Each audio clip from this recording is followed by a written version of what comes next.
answers into him. So we'll see if Sacre has a champion up his sleeve to punish that, or maybe Saken and Cabochard can flex this set to make it a bit safer to pick it so early on in the draft phase. Well, the answer seems to be the Aatrox right now. Yet to see Sacre play that this split, nor his Jenax, but of course did make his name on the Aatrox last year in the mid lane. Alongside that, the MF is picked up by SK. Both of these teams, Vitality and SK Gaming in their previous iterations, were really about the big wombo combo. They really rely on a lot of team fights, stacking a lot of ultimates to find victories or to find any sort of success in fights, not just, you know, game-winning victories. So no surprise to see MF so highly contested, but I really like the fact that comp has looked towards the Ezreal, especially when you do know that you're going to be facing probably a wombo combo team, and having that disengage built in. Yeah, it just gives you that little bit of extra safety. We'll see what Vitality decide to round out this first rotation with. Gragas is something that has gone through the first set of picks here. Strange not to see junglers early on, but Braum will be the lock.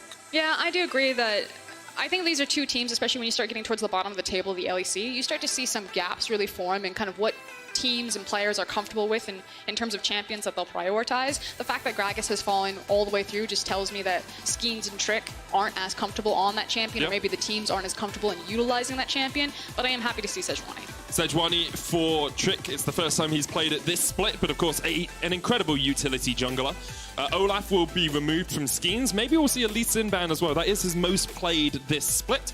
And Vitality is starting to get rid of some of those supports. And I think we saw why yesterday from Skeanz. Skeanz and Shadow really put on a clinic. They looked very smooth on those Lee Sins with some of their combos. They had some hero moments. I don't know if it will necessarily be targeted away from him, but it feels like a pretty safe bet that Skeanz will look towards his Lee Sin if given the opportunity. Definitely makes a lot of sense for the team. There's the little Blanc ban. Still have Syndra on the cards. Perhaps we'll see SK Gaming pick that up first on Red's side.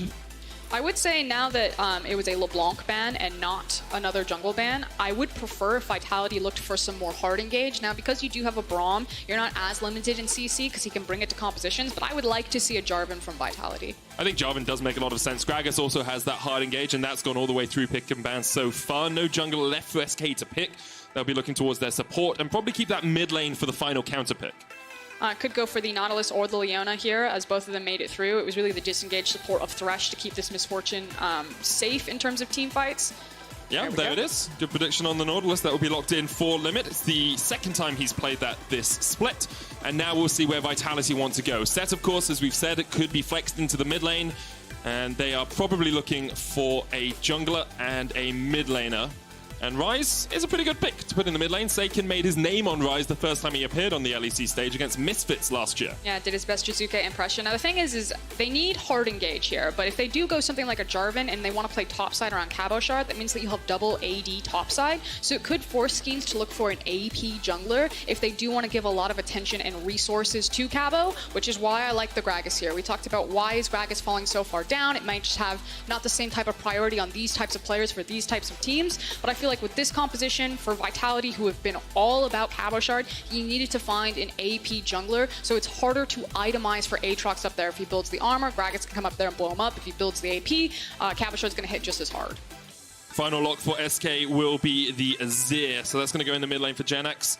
Apologies that his name is spelt wrong on our little overlay there. Should only be one N in that. But Azir in the mid lane, pretty safe. Can put some harassment down. We talked a lot about the matchup, Ryze Azir, yesterday, and I'm sure we'll break that down when we get into the game once again. And one of the key differences that I see as we take a step back from these compositions is the fact that you have the ability to play 1-3-1 for Vitality quite easily with the mobility and just kind of the raw dueling power between a Set and a Ryze versus kind of a 1-4 oriented comp coming out of SK Gaming. I'm taking a peek over at Jenax's summoner spells. Sometimes you can see Azir try to go for the teleport if they do want to play in a side lane. He is taking the cleanse to respect the potential CC that comes out of it, which is fairly common for Azir, but it's a bit trickier when you place him out into a side lane on how comfortable Azir is going to be, because he works a lot better when he's kind of set in a certain position. He gets to play around his towers. He doesn't have to move around a lot. We'll see how well SK are able to enact that 1-4. Vitality still looking for their first win of the split now that we are over the halfway mark of spring here. They said they've got nothing to lose. Well, maybe today will be the day that they start winning. I mean, on the other side, Vitality is saying that they've got nothing to lose. I think SK Gaming are kind of in a similar boat. It's, you know, you've already kind of seen the worst from us. We've taken our hits, we've fallen down, and I think that both of these squads are you know, we're already on the ground, so we have no problem looking to pick ourselves back up. I think people will be erring on the side of SK Gaming just because a lot of the standings, they actually have some wins on the board there. So I think no surprise to see them as the slight favorites in this matchup. Well, we'll see if they can live up to that favorite standing as we are about to jump on to Summoner's Rift. Let's talk a little bit about how these teams are likely to play in the early game. Junglers, both of them have relatively strong early ganking, especially as Sejuani and Aatrox can lock someone down pretty effectively. Yeah, and it's about kind of figuring out where the pressure point is going to be for both these squads, these compositions, and these teams' tendencies. We've talked a lot about how Vitality usually like to create a situation where they can throw a lot of resources towards Cabochard, and they do have a good combination to do that with the Gragas and the Set. That said, Gragas and Saken can still team up, try to connect some of their CC. The nice thing about Gragas since the jungle changes is that he feels like he just gets to snowball to, not snowball, but kind of skip over sitting at level 2 for a long time. It's much faster and easier to get to level 3 with the different pathing, and that's really where Gragas' gank pathing really starts to shine. So I think that's also one of the reasons why he's really popped off in the current jungle since the changes of 2020. Yeah, you want to be able to go back, get that Predator as soon as possible. It looks like actually Skeanz is going to start on the bottom side of the map. SK put a ward both by their blue buff and by the mid lane to spot out if Vitality were looking for any invades. I do want to point out that Crownshot is actually taking teleport on the Misfortune.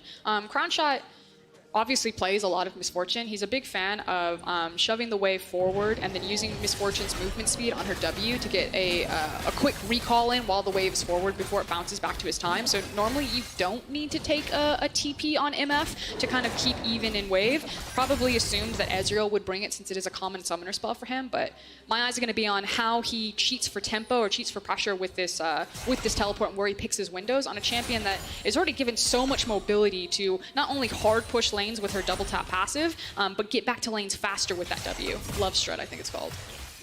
It's just Strut, I believe, but Love Strut is close. It's Love Strut when I play her. Oh, I'm sure it is.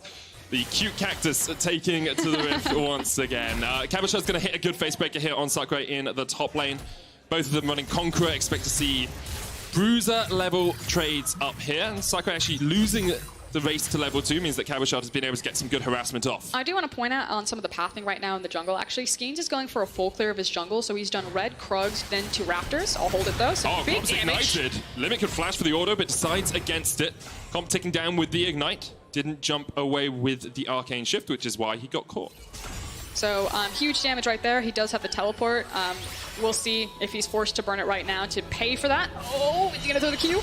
Oh, that would be very greedy. Like I've been the Nautilus in that situation. You're thinking about it, you're like, how much do I want to screw this guy over versus put myself in a bad situation? What this does open up is Crownshot getting one of those cheater recalls off without burning his teleport, though, because there's a big wave pushing in, and if he wanted to back now and get a couple more Dorans, or at least one more Doran's Blade, he could try and get away. Yeah, and the extra seconds that he took was to make sure that Steelback couldn't get a freeze for the wave. It's pretty easy with Braum. You can throw up your wall, eat a lot of that minion aggro, but Crowny, actually, because he takes a poor recall position, loses his ability to get in that early recall to pick up that early Doran's Blade and not trade any CS. So good job for Steelback to step forward and really punish Misfortune for not going all the way back past her tower to make sure she could get the recall. Especially since Limit had already backed off from the bottom lane, so Crownshot has a long time in lane now where his support is not there to help. This is interesting though.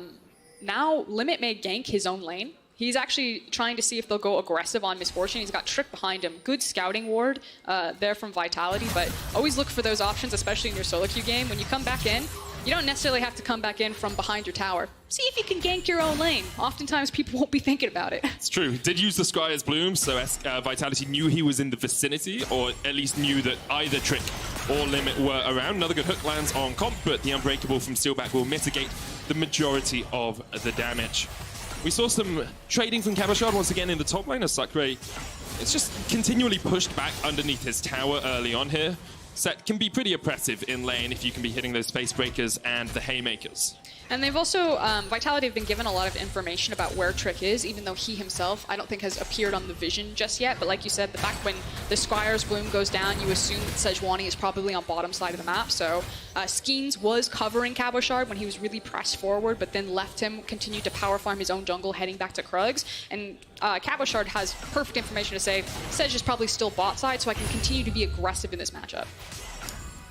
Skeanz knows that there's a ward in that bush. He'd already used the Oracle's alteration, decided not to clear the ward, was perhaps looking to see if he could get a gank off, even popped the Predators down towards that bottom lane, but wasn't able to find anything, so he's gone back to farming. Cabochard has picked up the Executioner's calling and didn't have to teleport back to the lane, so he can join a fight if it goes down, perhaps around the first dragon of the game. This would be the situation that Crownshot was looking for in the minion wave, getting it super far forward and then getting that time that you can walk back to lane, so by the time you get there, the minion wave is now pushed into you. It's really good for Cabochard, can just farm up underneath the turret. We'll see Comp and Steelback trying to trade onto Limit and Crownshot here. Comp yet to pick up his tier, of course, because of that very early back. Doesn't have the teleport to do a quick recall, pick up the tier, and then come back and start stacking it up.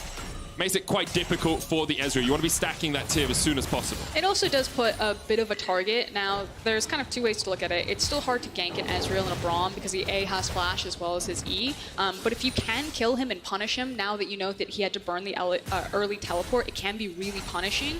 So I actually would expect XK to maybe cautiously peek their head down here, especially now as we're fighting over Drake. Well, Trick's already putting his head down here. Sacre, no teleport, remember. Skeanz very low. Trick going in, looking for the smite here. Skeanz is not in position. Stun up on Trick. Trick gets it, secures the Cloud Drake, but he will fall. Teleport comes in as a showstopper to try and get Limit away from the Blast Cone, and with the Realm Warp coming in, you have to feel that Limit has nowhere to go. Tries to jump back, the Haymaker connects, and Comp will flash across the wall pretty aggressively there to get the second kill of the game for Vitality. Yeah, making sure that the gold is going into the Ezreal's pocket there as we kind of see where the kills evened out. It's Ezreal and Ryze that pick it up in exchange for the Cloud Drake, so probably still feels really good for Vitality. Cabochard even farming behind the wave because he expended his teleport, which can be really punishing, especially if you don't pick up one of those kills, since now you've given Sacre all that extra time with the top lane minion, but makes up for it by power farming some waves. So Skeanz perhaps doing just a little bit too much on the Cloud Drake, went very low, and Drake is able to secure it, does end up paying for it with his life. I think it's one of those situations, we talk about this a lot, where if you can get the Drake before 8 minutes, it makes the 8-minute Herald swap feel that much better because then you're not trading monster objective for monster objective. But like the only bad thing about Gragas is that he can't do it as successfully as other AD junglers. Obviously he's AP, but the AD junglers like the Lee Sins, the Jarvans, even an AP jungler like Elise, and you could see the punish there that if you peek your head around and Gragas is in serious trouble. What I do like from Vitality after that play was made is on the reset, they immediately sent Comp and Steelback up towards the top lane. They saw Crownshot teleporting down towards the bottom lane turret and were like, okay, we can actually preempt the Rift Herald spawning and send our AD carry and support up top before that 8-minute mark because we know there's no Cloud Drake to fight over. The only issue is that they're not really in position to make up for it. So I do see what you're saying, that they're trying to kind of like beat the clock, get ahead of the play. And I think it's just the assumption that they're going to be playing kind of in these Australian 2v2s where the map is flipped upside anyway, rather than trying to get the first punch onto Herald, since Skeanz was still on the bottom side of the map. Well, now Crownshot has hit level 6 in the Australian lanes that you talked about. Skeanz is up towards this top side, so is Trick. And Jenax on his roam up here after pushing out the wave. Went double Dorans, double Dagger in that lane, so we'll have enough mana and enough attack speed to push out the waves pretty effectively. Saken scaling up on the rise as you expect with the tier and the Catalyst of Aeons. Rod of Age is usually the first item we see on rises these days. Just get all of that mana and AP as quickly as you can, and then start machine gunning out the damage in fights. I think because both of the teleports are down for top laners, and you are correct that the objective, if we're going to be playing for one for both these teams, would be Herald. We're right now fighting for mid-priority and who's going to get first roam potential towards the top side or into the upper part of the river. So Jenax's build of having the double dagger, of having the double Dorans that you were talking about, makes him an unmovable object. And I like the fact that SK are throwing Trick down into the mid lane, trying to fight for mid-priority, and then trying to unlock Azir to rotate a numbers advantage up. But you're competing with this. Limit has Dredge Line, so he will be able to get out. Concussive Blows was started there, but unable to get the full proc. Cabochard with the Stinger as his first item is showing Sacre the meaning of pain right now in this bottom lane. Yeah, he's not about the black cleaver on the set. He is feeling pretty good right now when he gets some more gold and gets to complete that big purchase. I hear you get tons of damage when you complete the Triforce on the set. And here's a bit like we saw yesterday, the ability to isolate an AD carry as a set, and I expect to see Cabochard doing the same in this game. MF, very low mobility, doesn't really have a huge amount of protection from the showstopper, We'll see if Crownshot's able to dodge around when the fights begin erupting, assuming we get to a 5v5 at any point in this game. I think it also makes him a huge threat on the side lane as well, going for the I can never say Trinity Force. I always sound like, but you know, don't you ever feel when you say it that you have like a weird accent? Trinity Force. Trinity Force. Trinity Force. It's because I pronounced the T. There's two T's. Trinity. I can't get the R. Okay. But it's obviously going to feel good in like a side lane for dueling potential for Set, as well as you were talking about the backline threat. If Cabo does want to group up with his team and just try to drop some elbows on MF there in the backline. I had a discussion with a wrestling commentator about what actually the move would be, and we think it's a flying DDT instead of an actual RKO, because that's usually what we call it, but it's more of like a side slam than an RKO, which is sort of a head to the ground. It's about the proper angle? Yeah, you have to get the correct angle. Okay. So it's very interesting. Wrestling can be incredibly fun to watch, and the commentators there are actually incredible. So always enjoy it. And Trick, oh, that flash was interesting, but the Glacial Prison still connects. They're on the chase. The smite comes down. That's a Stalker's Blade, slowing up Comp, and Limit with the depth charge underneath the turret will give the kill across the Crownshot. It was messy, but it worked. Now the gank in the mid lane is going to happen as Sacre flashes forward. The chase is on. Goodbye, Jenax, as he manages to escape to the bottom side of the fight. The Realm Warp's coming out. Jenax shifts away. Oh, Steelback. Oh, Jenax, you did everything you could. One more. Just punches him down. For his credit, though, or Jenax's credit, it does mean that the kill goes into Steelback's pocket instead of the rise of the Gragas, which obviously Vitality would have preferred there. So still well played on the back half of it. Starting with the top side of the play, I like the fact that Limit made the call. He's like, I'm not even going to try to hit this hook. I'm actually going to aim it directly at the tower because it'll put me in auto attack range and get the disrupting blow there. So we're now starting on the Herald. Yeah, we've seen Skeanz go quite low on a couple of objectives, and there's a teleport in here from Sacre. Cabos is still just a couple of seconds away. The engage comes out, Trick jumping in, and that's a lot of damage already onto Saken. Not really much the Rise can do in this situation. SK say thank you very much for the leash. They'll take the Rift Herald. They are 1,000 gold behind, but now they have that objective and can even path down towards the Infernal Dragon if they want. And unfortunately, just slightly missed time from Vitality right there. They thought that they got the earlier reset, so that time around they got kind of first punch into that Herald play, but not accounting for Cabochard's TP barely being unavailable there. And that's the big punish because obviously Aatrox gets there, Cabochard can't, and the fight was already over. You see the gold being funneled into Crownshot off that Rift Herald push. The Infernal Dragon now the target for SK. They didn't get the turret, but they got 4 plates for their AD carry. Now 700 gold ahead of Comp. And this MF will start to shred through team fights. And I think the big thing that you nailed right there, Medic, is the fact that you just got a ton of plate gold on Misfortune. She now has the 2 kills into her pocket, and she's going to make a pretty big back after cleaning up these waves and kind of get to the point where Misfortune is really strong, which is on 1 and 2 items. Building up towards it quite rapidly. We'll see how SK can use that power spike after Crownshot backs and picks up his Essence Reaver, as you would expect. Manamune stacking up for Comp. He's got a Sheen. Trinity Force on its way for Cabochard. Just a little bit shy of that. Still needs the Sheen. And then, of course, the 333 combination gold, the recipe gold for Trinity. Across the board, CS is pretty even. There's 10 CS here, 10 CS there, but it's mirrored in the gold with only about 500 between these two teams. So usually at this state in the game, in the mid-game, this is kind of be our vision wars. Sometimes it can be a lull state. So let's try to figure out where the teams will be looking to kind of interact next.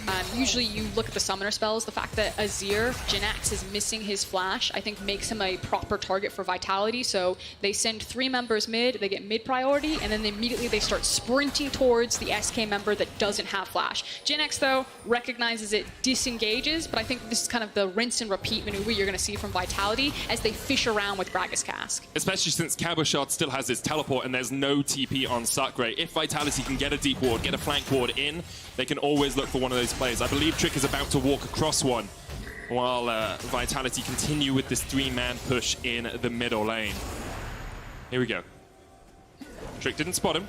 Now he does, because Skeanz chucks up our barrel, and the damage isn't quite there for Vitality right now. They don't really want to take a full-on brawl in the river. Yeah, and that's the key thing. It's the fact that Vitality are fishing around to catch someone out. Now they go in, Glacial Fisher. There's the knockback. Limit went for the dredge line and missed it by a mile.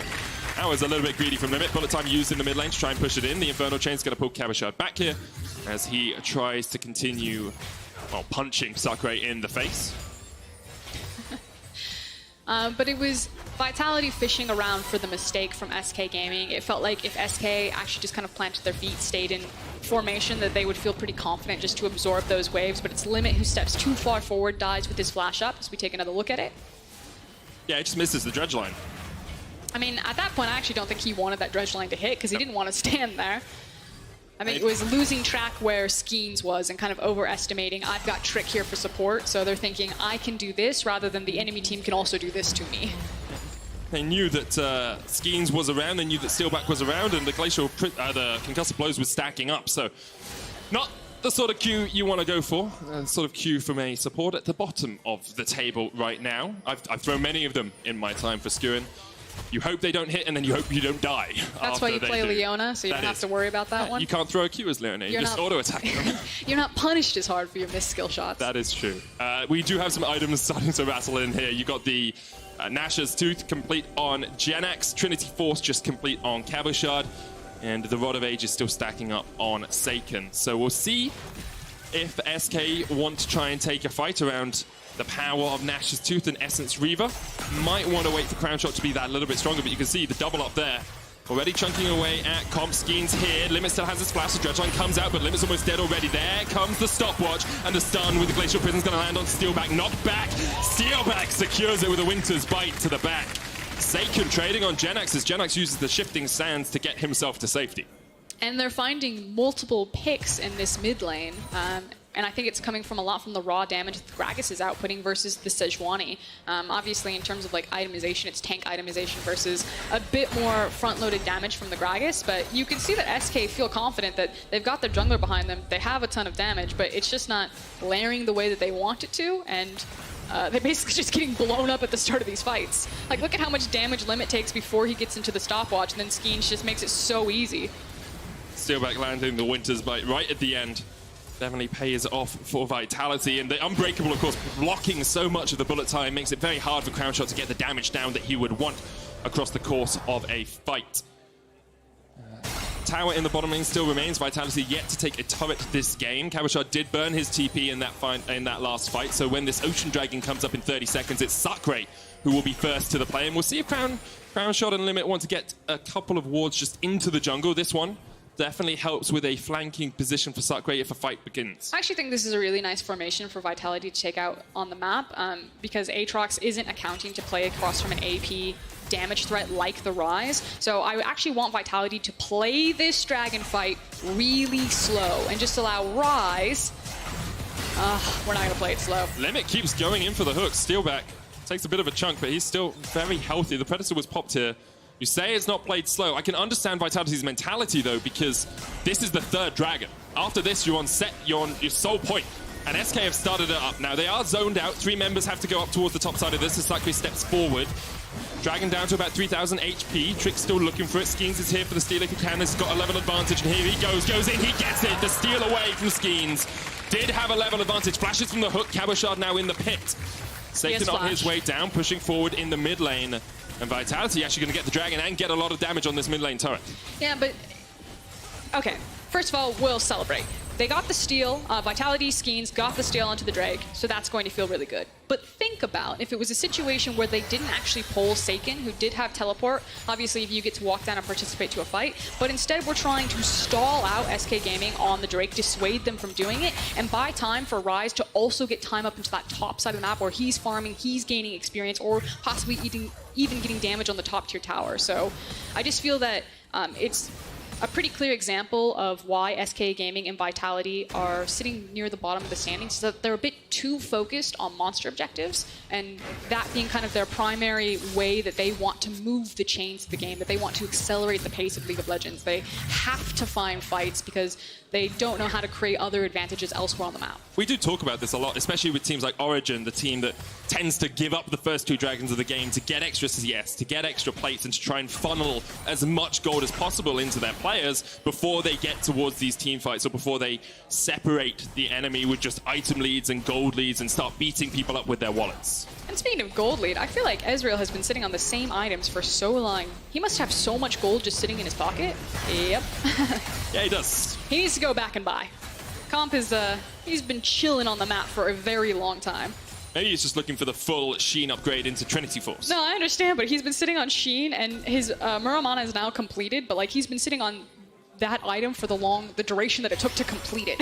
And now he gets his back. You never do that in ARAM? You see how little you can die. You see, if you've got 0 deaths at like the 15-minute mark, you're like, oh, I'm just not going to die this game. You have 10k in the bank.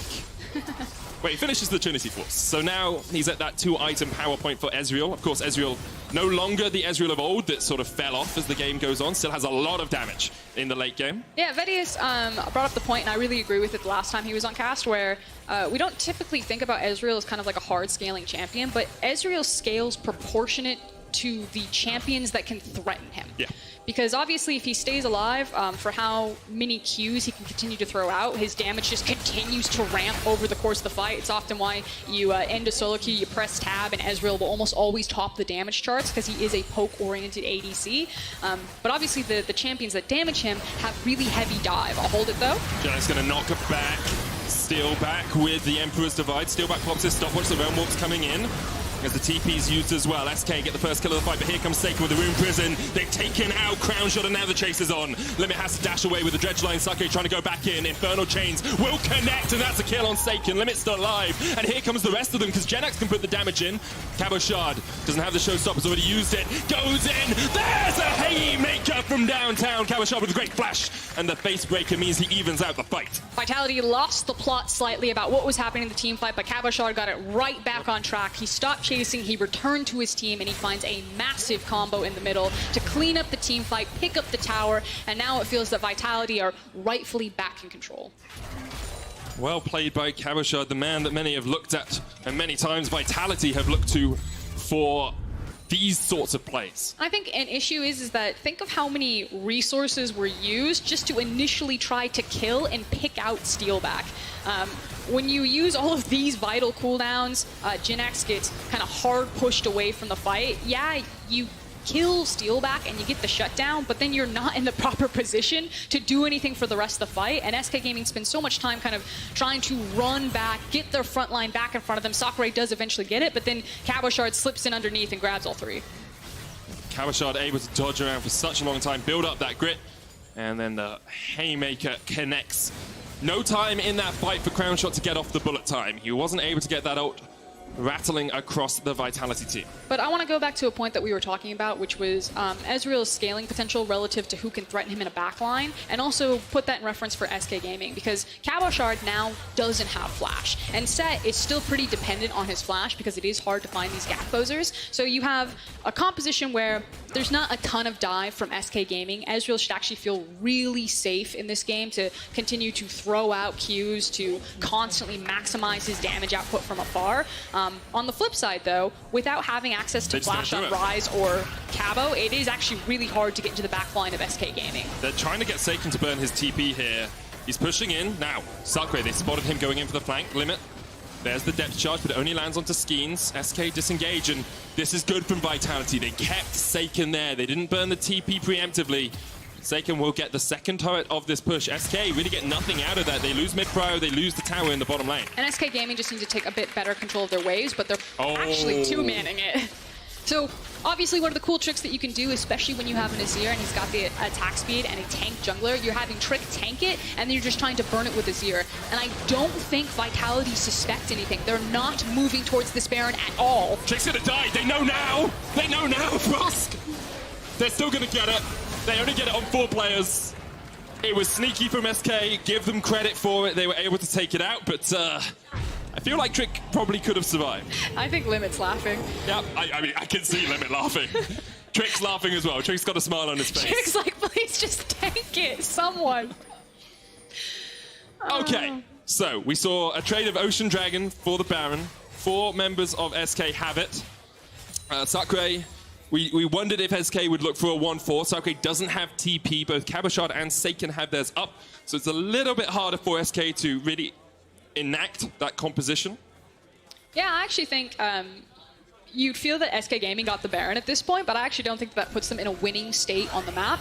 I think it actually just kind of neutralizes a lot what Vitality were doing on the map. Oh, great engage from Trick. He flashes in. Jenax gonna shuffle Saken to the side. Saken, Realm Warp won't get out in time. Jenax gets the kill.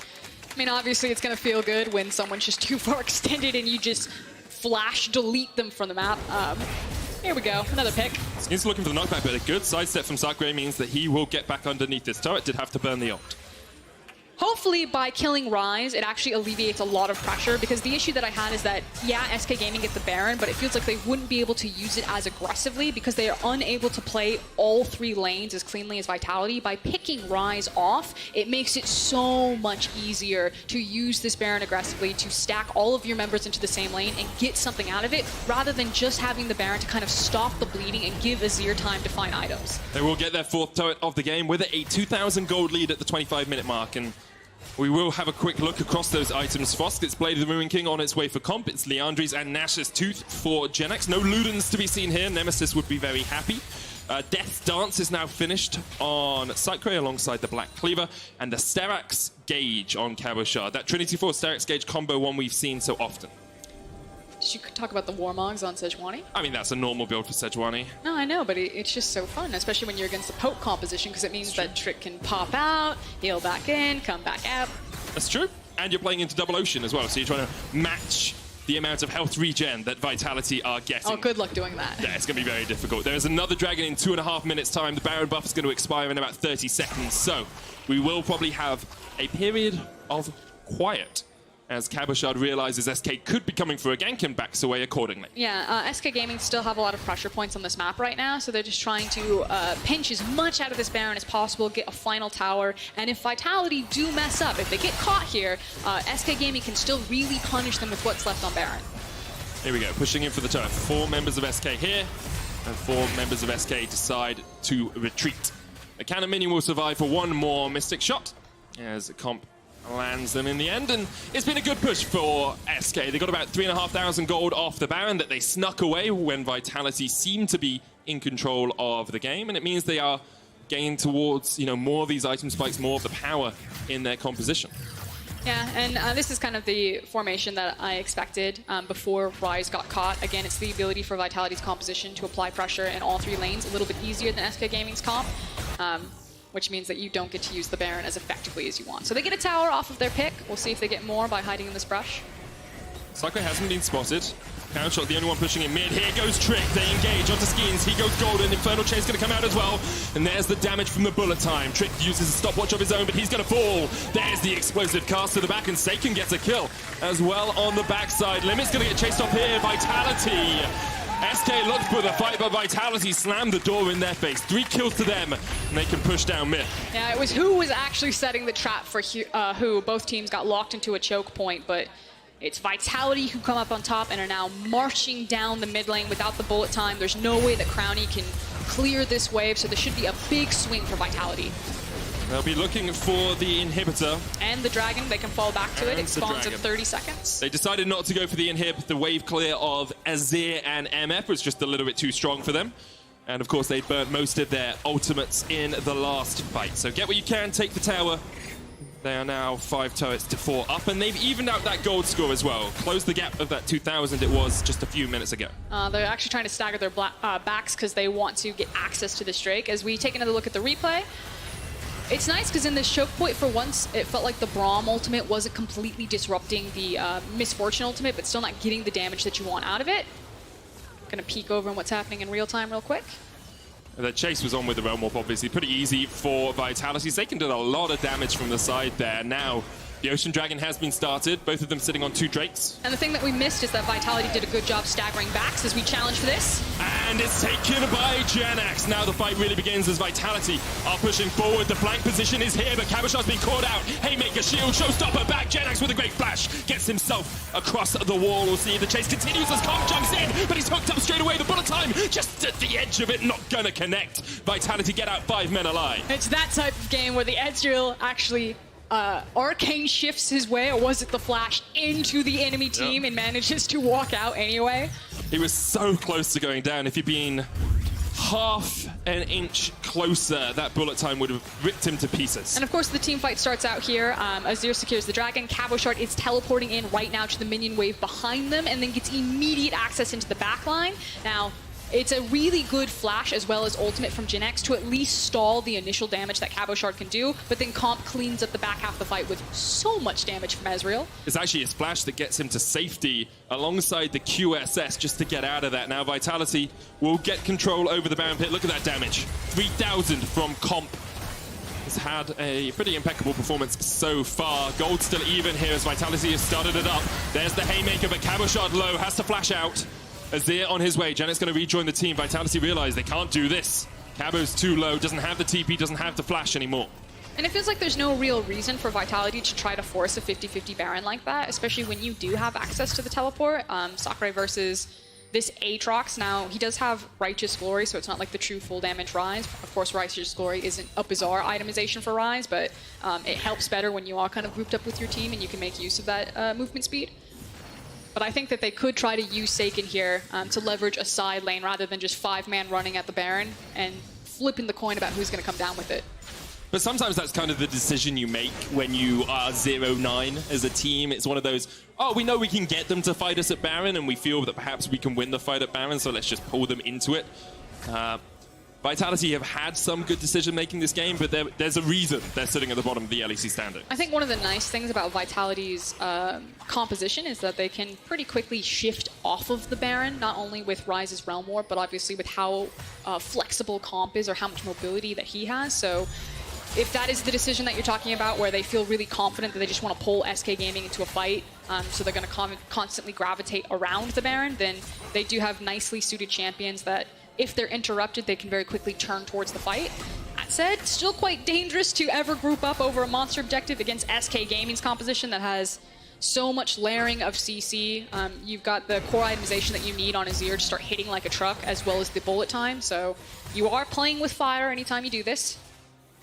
Well, Vitality continue to do it. They do have vision control around here. No real deep wards in the jungle of SK, but they will try and get them as soon as they can. Steelback as Trick face checks in. The damage is going to come out onto Trick, and already he's gone. That was a little bit greedy from Trick. Didn't have mid-prio. Steelback's going to tank up a bit of damage as well, but now Vitality can turn. They found the fight they want. They're going to push out mid lane and then once again try and draw SK towards that Baron. Yeah, that is actually not just greedy from Trick, but really devastating here, because now it forces SK Gaming into a position where they have to fight, and they're fighting into an area where they don't control vision across from a Gragas. So there was the last blue orb. It seems like SK Gaming are like, we can't do anything about it. It's not worth it. They're now trying to tank up the tower to keep that minion alive so they don't get the fortified damage. Limit didn't get there in time actually to tank it up. The dredge line slows you up just a little bit. The minion gets underneath the turret, so SK have to stop their push at the tier 2. Vitality with a Baron are now going to be able to see how they play around it. I mean, it unfortunately all just stems from this. Yeah. Trick walks blindly into Fog of War, immediately gets deleted from the map, and then like you said, it's pretty simple for Vitality. Disengage from the fight, get mid lane priority, walk over to Baron. SK Gaming can't do anything. They didn't have any vision. Wasn't safe to check. SK made about 3,500 gold off the Baron they had earlier. We'll see how much Vitality can cash in, because they are putting Saken into a side lane. You can see Cabochard joining up with the team because he doesn't have the TP. We were wondering if he could 1-3-1, but you really can't do that when there's so much hard engage and so much ability for SK to start a fight at a numbers advantage. But otherwise now it's just kind of the slow chokehold from Vitality.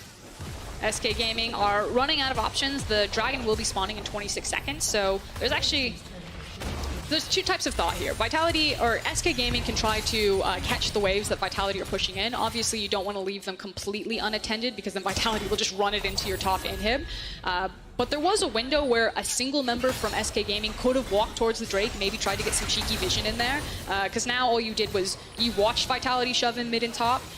You lost priority over the Drake. That is a super deep teleport. Behind enemy lines. This is desperation. Sacre's looking for the flank. Here we go. Dredge line in. Steelback's already dead. Almost dead side. Skeanz goes in with the explosive cast. Sacre still coming in for the fight. Sacre. Here is the damage. Skeanz low. Goes golden. The true shot barrage is going to connect. Crownshot trying to fight against Saken. Emperor's Divide comes out. Jenax finds one. They're going to jump onto Saken, but Saken's doing all the damage he can. Jenax still alive. Hit with a mystic shot. Vitality should be able to clean this one up now as Sacre lands a great bit of damage onto Comp, but Comp QSS's. There's the damage coming in with the mystic shot. Still connecting, and Sacre caught up in the minions, won't be able to do too much more. You have to feel he's done. Only Trick survives, and Vitality find 4. I mean, the story of that fight was for 90% of it, Comp was full health. No one touched the Ezreal. It wasn't until it was just Aatrox versus the world that Comp had the confidence to put himself in melee range before anyone even touched him. And that has been the story of the game. No one can threaten the damage dealers. Vitality worked SK Gaming over this map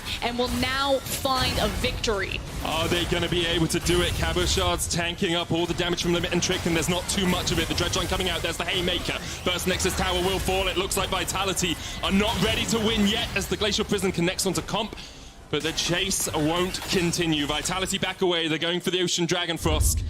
Unable to finish out the game. As we take another look at this team fight, just keep your eyes on this Ezreal and for how long he goes untouched. And this is what we're talking about. There's no threat to Ezreal. There's no champion that can get back there and try to reach him. And a TP behind enemy lines from Saken as well. You can see it just at the top of the screen. Crownshot getting caught out by him. It means that once again, Crownshot isn't able to have an impact in the fight, and Comp is just free to rain down hell. While this replay is finishing up here, it's of course the third Ocean Drake that's now been picked up for Vitality. So SK Gaming slowly just losing any sort of consolation prize on the map.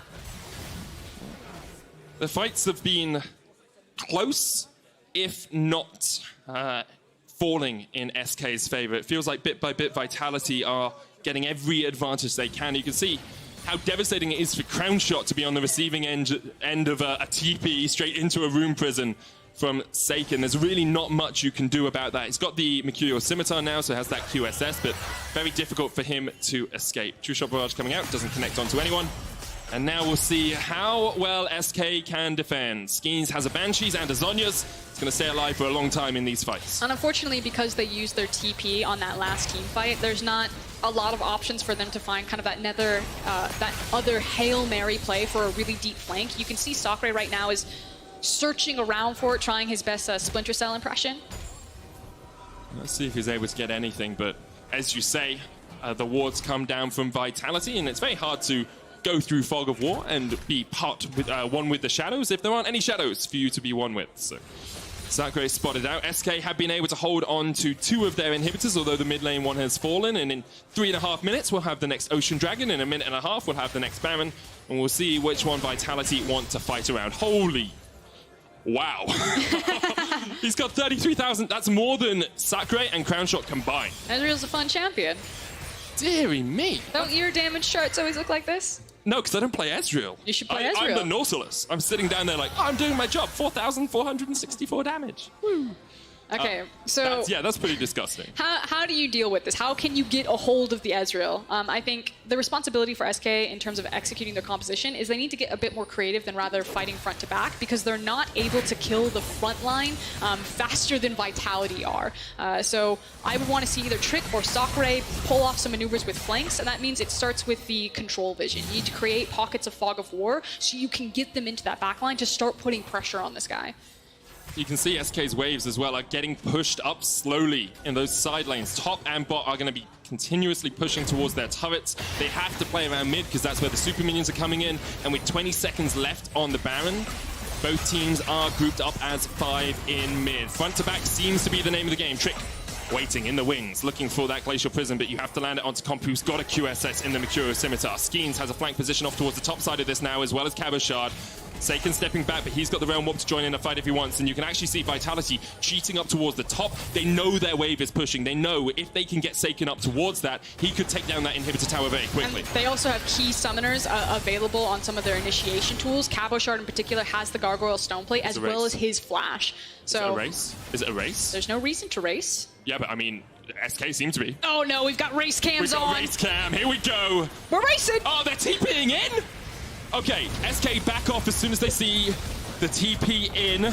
Sacre's already got back, but meanwhile in the bottom side of this, Limit has been caught. Redemption coming out, Crownshot's got a TP back. They caught Comp, and he uses the QSS, and now it's a 3v3 and a 2v2. The bullet time coming out on the top side as Cabochard Realm Warps out alongside Saken. Now Trick and Jenax need to get out of this because they are caught in a bad situation. Limit's fallen. Saken and Cabo escaped on the top side. It's an inhibitor for inhibitor turret trade. But now the Baron is available for Vitality. SK definitely came out on the wrong side of that. That was like the slowest moving car race. Yeah. It felt like it was really dramatic and then kind of teetered out. And I agree with you, Medic. It's pretty clear since Vitality got the proper positioning onto the Baron that they won out in the race. I mean, SK's car kind of stalled. Hit the inhibitor turret. It's like, nope, no further, thank you very much. And now with a minute on the Ocean Dragon, a Baron in their back pocket, 17 kills to 7 ahead and a 4,000 gold lead. You have to feel this game is all but done. Vitality should be picking up their first win of 2020. I don't know, this game has kind of been full of surprises, but I do agree, Vitality are in the driver's seat to extend the metaphor. I just think, I think you are kind of seeing some of the nerves, if you will, from both of these squads. It's been a little bit of desperation play from SK kind of back-to-back. The fact that Vitality are playing this so patiently. Sacre right now looking for the deepest of flanks. Yeah, that would be a deeper flank than the one we even saw earlier. That would be a marathon. Is he going to cancel it? He is. So he backs. So. Yeah. He suspects that they're setting up for the Drake because Vitality are like really playing this one by the numbers, being very respectful right now. With the Drake up in 9 seconds, that would be the Ocean Soul for Vitality. Here we go. Here's the TP. Glacial Prison only going to land onto Steelback. He's knocked up, though, and he might be dead before the fight even really begins. Sacre goes golden as he teleports in. Here's the Realm Warp. It's a 4v5 in favor of SK. The Ocean Dragon on the line. Super Minions on the inhibitor tower, on the Nexus towers. Comp has a flank. We'll try and wrestle out the Mystic Shots. He's TPing in. Now it's a true base race as Saken goes in. The Ocean Dragon Soul is there, but Jenax Comp is dominating. Saken's on the base. Saken's on the Nexus turret. Two recalls have been started as Crownshot goes down. Will they get back in time? Saken is on the Nexus. Vitality have done it for the first time in 182 days. Vitality win.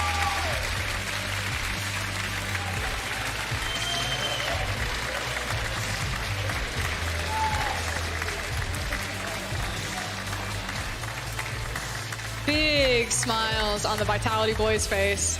It wasn't exactly the type of win that you wanted to see break down in some of these base races, but a win on the board is a win on the board. And we talked about that mental boom as Duke hugging each individual player. Yeah, I mean, you have to be so happy as Duke. Sometimes all it takes is one win to start that snowball rolling. We said Vitality had nothing to lose coming into this game. Well, they have finally started winning. Soak it up, boys. Yeah. See the relief on some of their faces as well. Of course, Steelback only joining the team last week. Look at Cabo. Look at how happy he is. SK, of course, will be disappointed. There were moments they got ahead. Crownshot got ahead, but the ability of Saken and Cabochard just to continually flank and catch him out made it very, very difficult for SK in those later game team fights. Yeah, and also huge shout out to Comp. I hope to see him on the Kia player of the game. He's definitely my Kia player of the game. I think he played the Ezreal really well and just put SK Gaming in such a hard position to figure out how they were ever going to deny him the damage, how they were ever going to threaten him onto that backline. But there he is, right in the middle. You can vote for Kia player of the game at LEC on Twitter. Cabochard, Comp, and Steelback are the options you can go for. And we know who Fosk's picking. I mean, I 100% agree with you. Do the right thing, Twitter. Do the right thing, vote for Comp. He had an impeccable Ezreal performance, out-damaging both the top laner, the mid laner, combined of SK. As you said, like, Ezreal scales well when you have the targets that you can scale well into, and SK were never really able to dive onto that backline, never really able to catch out Comp in the team fights. He made it easier for himself with the QSS, with the Mercurial Scimitar, but in the end, he just played those team fights very, very well. Yeah, and huge congratulations to Vitality. It just must be, like you said, a massive sigh of relief to be like, finally, we got to show what has been happening for us behind the scene, on the stage, and it's only up from here. That is the hope. I think in a minute we're going to have an interview with Steelback, who joined the team last week after moving to the support role from AD Carry. It's where people probably know him from. I can see Trevor looking at his watch, getting ready for it, and now he wants me to hand it over to him. Trevor, take it away. Come on, Medic. Yes, of course. Thank you very much. I'm Crownshot, joined by Steelback. The first win of 2020 with Vitality on the LEC stage. The first of 4 for you. Steelback, welcome back. What does it feel like to help the team out of the slump and find that first win? Well, I can't express how happy I am because I know the feeling of like being in LEC and losing so much games, then you lose confidence and the training is not as good as you can have. And this win today will help us a lot. And yeah, I'm really happy for today. Let's take a step back, of course, because we know Vitality, they're still having troubles with Milica in that mid lane as far as the Visa is concerned. We know you came in as a substitute 2 weeks ago. Yeah. So what was it like for you knowing you were stepping into a very difficult situation? And, how has it been for the last 2 weeks? Yeah, well, I was in LFL, and they kind of wanted my help. So I was really happy to join LEC again as a new role too, because it's a really new experience. Well, obviously, when I joined, it wasn't the best. Like, everyone was like feeling down, but I was trying to make them feel better and make them get a new start. And we actually managed to go a bit better in Scream, but it still wasn't the best. But I think that the game today will just make a new Vitality. I hope we'll be reborn from that. Well, it has to be. Earlier today, I spoke to Mephisto and spoke about the challenges of dealing with a team that's gone 0-9 and how do you keep, mentality and morale up?